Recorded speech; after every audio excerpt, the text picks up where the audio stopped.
രാത്രി പാതിരാത്രി കഴിഞ്ഞിട്ടുണ്ട്. അവർ നടന്ന് തെള്ളിത്തോട്ടിലെ ഇടവക പള്ളിയുടെ മുന്നിൽ കുരിശടിയുടെ മുന്നിലെത്തിയാണ് നിന്നത്. അമ്മ മുട്ടിൽ അവരുടെ മുന്നിലിരുന്നു. എന്നിട്ട് കൈകൾ രണ്ടും വിരിച്ച 4 മക്കളെയും നെഞ്ചോട് ചേർത്ത് വെച്ച അമ്മ തേങ്ങി തേങ്ങി കരഞ്ഞു. ബാബുവിന് അപ്പോഴും ഒന്നും മനസ്സിലായിട്ടില്ല.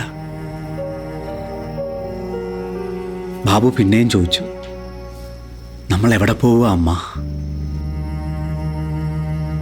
കുറച്ചൊക്കെ കാര്യങ്ങൾ അറിയാമായിരുന്ന 10 വയസ്സുകാരിയായ ജസി അമ്മയോട് പറഞ്ഞു,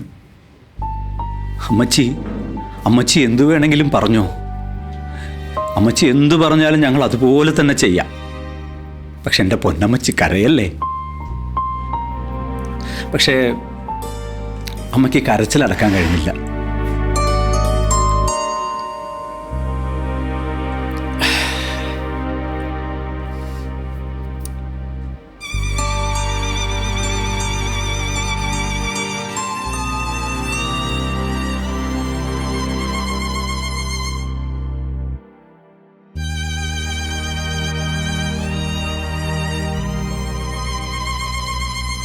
ഒരു സ്ഥാപനവും ഒരു വ്യക്തിയും അമ്മ തന്നതിലേറെ അറിവ് എനിക്ക് തന്നിട്ടില്ല.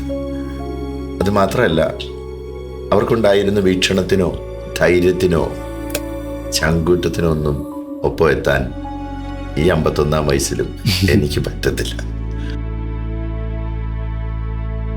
ആ സമയത്ത് അകത്ത് മെത്രാനെ സ്വീകരിച്ചിരുത്തിയിരിക്കുക. അകത്ത മെത്രാനുള്ള ഭക്ഷണം വിളമ്പി കൊടുക്കുക അവിടെ ഉള്ളവർ. അപ്പോൾ ഈ പുറത്തേക്ക് വിളിച്ച് കേൾക്കുന്ന ചില വാചകങ്ങളുണ്ട്. അതിങ്ങനെയാണ്: ആടുപിതാവേ, കോഴി പിതാവേ, പോത്ത് പിതാവേ, പന്നി പിതാവേ. ഇതൊക്കെ ഈ മക്കള് പുറത്തിരുന്ന് കേൾക്കുകയാണ്.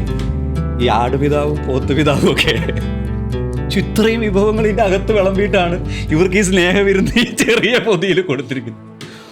ബാബു ഒരു ബണ്ണുങ്ങളുടെ എടുത്തിട്ടേ അച്ചറം പുച്ചറം കടിച്ചു കളഞ്ഞു. ആ ദേഷ്യം മുഴുവനും ബാബു കടിച്ചു തീർത്തത് ബാബുവിൻ്റെ കയ്യിൽ കിട്ടിയ ബണ്ണിലാണ്.